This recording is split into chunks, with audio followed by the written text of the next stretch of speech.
Asalaamaaleykum mbooloo mi maa ngi leen di nuyu yéen ñëpp di leen ziare si koor gi di leen baal ax di leen baalu ax tey nag c'est un jour spécial parce que dañu def ndogu yi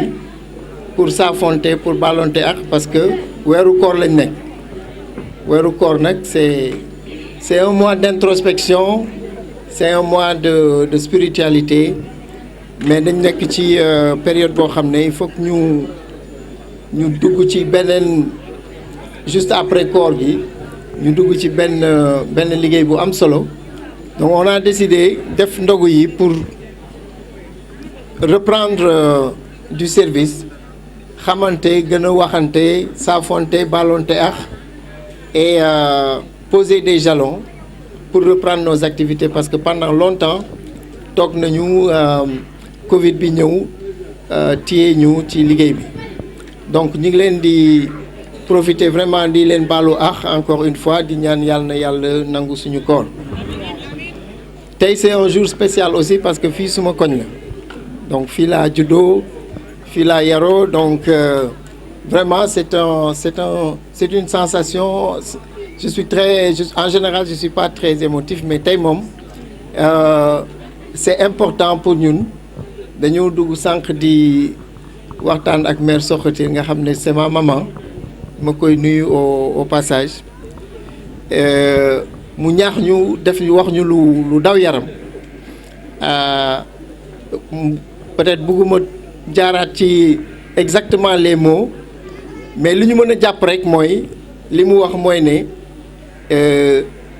suñu papa yi dañ fa am lu ñu fi liggéey bay seen waar def fii li ñu am fii yëpp ci commune bi mën nañu wax ne ñoom ñoo ko liggéey suñu waajur yi je crois que Sayer moo ko wax sànq terrain bi la ñu am école bi marché yi l'assainissement l'électricité tout ça c'est nos parents mais suma génération bi bu ñu laajee lan ngeen def ci commune bi on peut pas dire grand chose on n'a pas vraiment fait grand chose li ñu fi fekk moo fi nekk ba léegi ce qui veut dire que am nañu challenge bu rëy et boo xoolee koñ bi ni mu bindoo nii war nañu am espoir parce que dafa am ay jeunes yoo xam ne li ñuy gis ni le pavage ak la lumière qu'on a les lampes qu'il y a là c'est un groupe de jeunes du quartier qui a décidé que lii day am mu am et ñoom ñoo am vraiment ñu féliciter leen et vraiment je veux que ñu def leen motion de félicitation tàccu leen. Je sais que ñëw nañu seet si ma ne ma dañoo bëgg lii alors soit nga def ko wala ñu seet keneen ma ne leen xool leen fële xool fii bu ko fële defarul ñu defar ko et ils se sont engagés dem gis saawaay ne ko da nga koy defar wala saawaay defar et au résultat ça a été fait et ça c'est exactement li ñu war a def ça exemple bi moom lañ ñun loolu la ñu bëgg a liggéeyee maanaam dañuy ànd defar le slogan c'est ça il y a pas miracle il y a pas un homme qui vient et qui règle les situations je crois qu'il y a si je me rappelle Ali Ndoye il y avait Papa Dramé mon jeune frère Bey ak tout le reste Madické Sayer je crois que tous ces jeunes là qui sont à la base de ce travail là méritent des félicitations et ça doit faire tache d'huile parce que ça montre que c'est possible quand on est engagé et qu'on est organisé, ça produit des résultats. Et le message que nous lançons à toute la commune, mooy bu fekkee ne dañoo bëgg sas bi ñu suñu papa yi sas liñ fi def te kenn defagu ko parce que terrain Castor bi on a vu li fi nekkoon moo fi nekk ba léegi école bi macha allah les Amazones de Castor 3D xaw ma ndax dem ngeen seet école bi ngeen gis en un laps de temps école bi nuñ ko transformé dañ ko doon wooyee école mbalit mais est-ce que léegi dinañ ko woowee école mbalit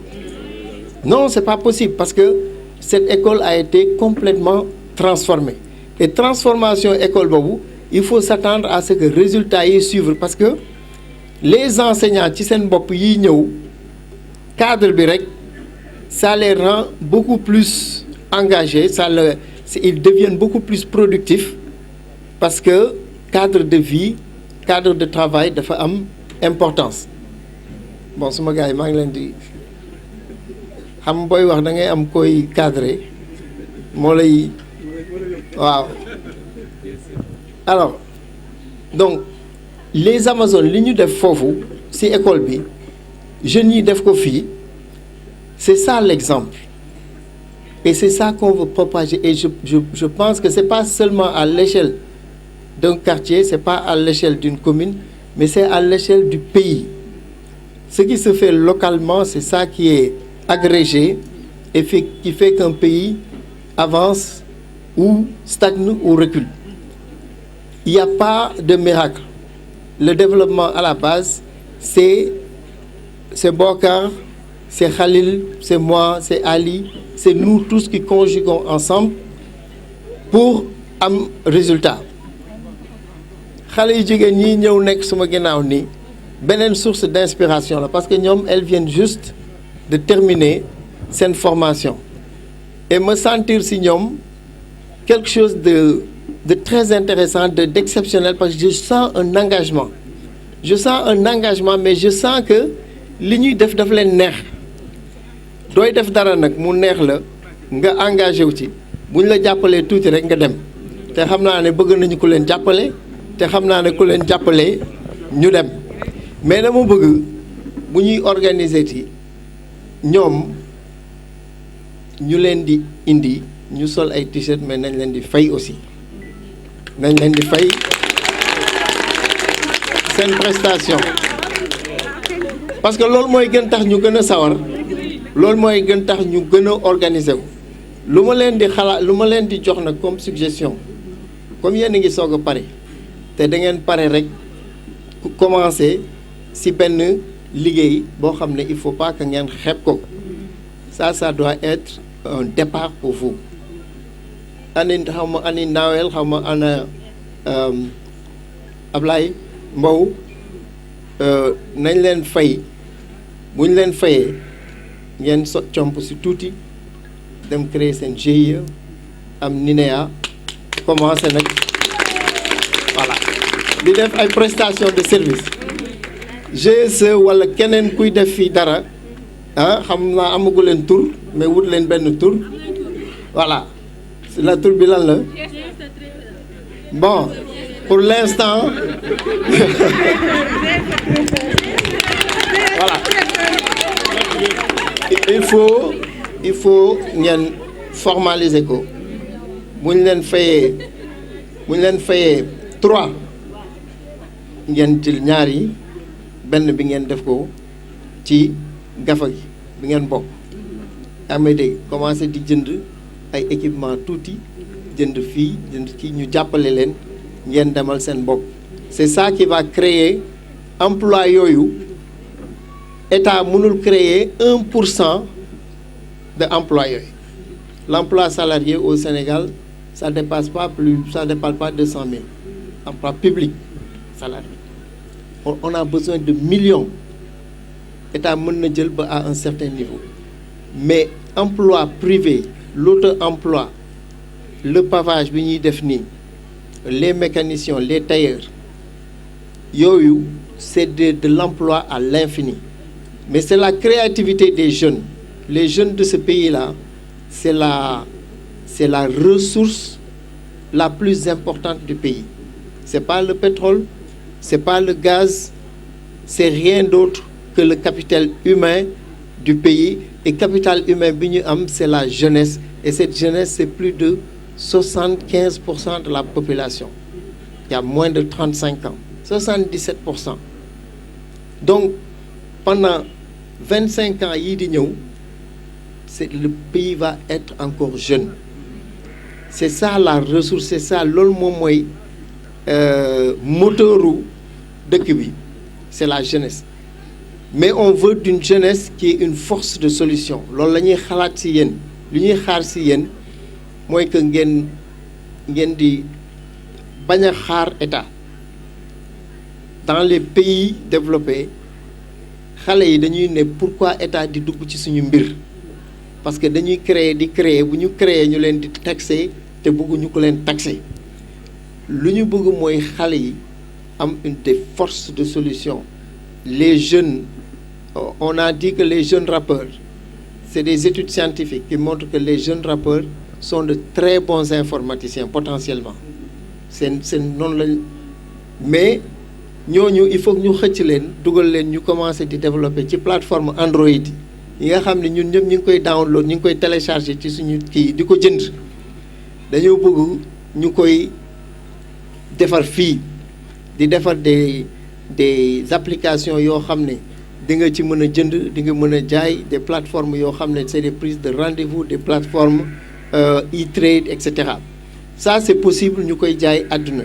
il faut que Sénégal di mën a jaay àdduna mais àdduna moo ñuy jaay ñun ñuy jënd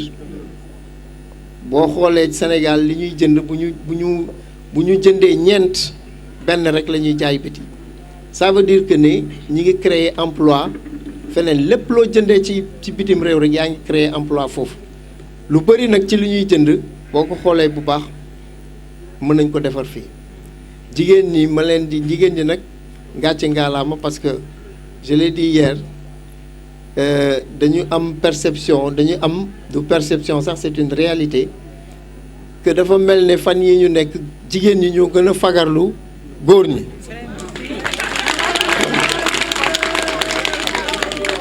parce que li ma seetlu mooy góor ñi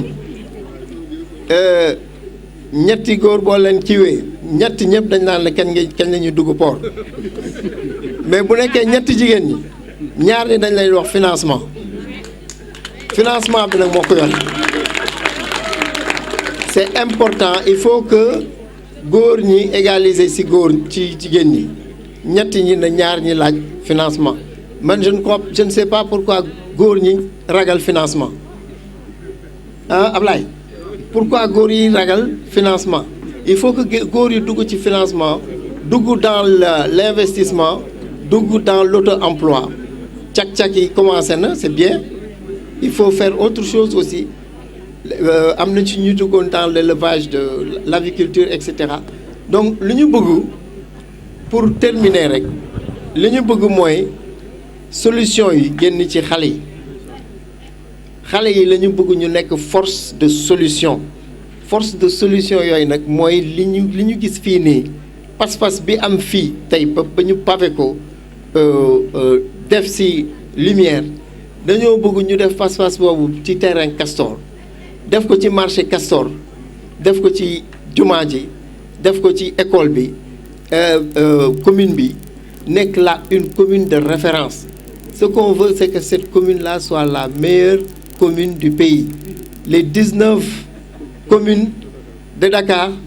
Dieuppeul-Derklé, amul benn commune bu bindoo ni mu bindoo parce que tout est déjà tracé. C'est bien tracé, c'est bien urbanisé, on a les écoles, on a de l'espace, on n'a pas beaucoup d'espace, mais il faut maintenant la créativité. Ban orientation la ñuy jox suñu commune. Ñun suñu commune lan la ñu bëgg mu spécialisé wu. Pour l'instant, c'est une commune qui n'a pas d'âme. Parce qu'on ne l'a pas spécialisé dans quelque chose. Est-ce que nous développer l'aspect formation, école de formation, université, etc. Nous savons que ce sera une commune,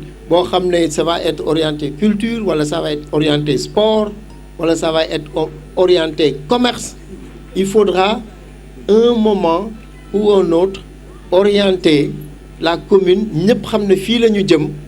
ñuy yëkkateendoo di doorandoo am une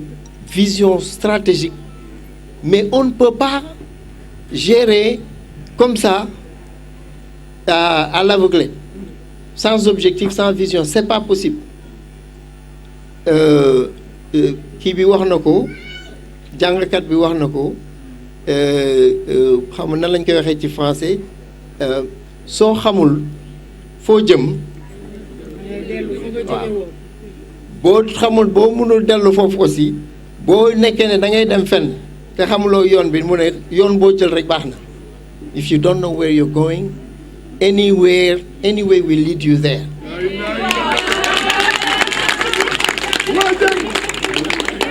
Maanaam il faut nga am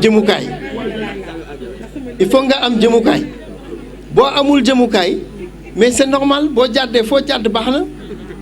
Donc commune ak kër ak nit ak lu mu munti doon il faut nga ne fii laa bëgg jëm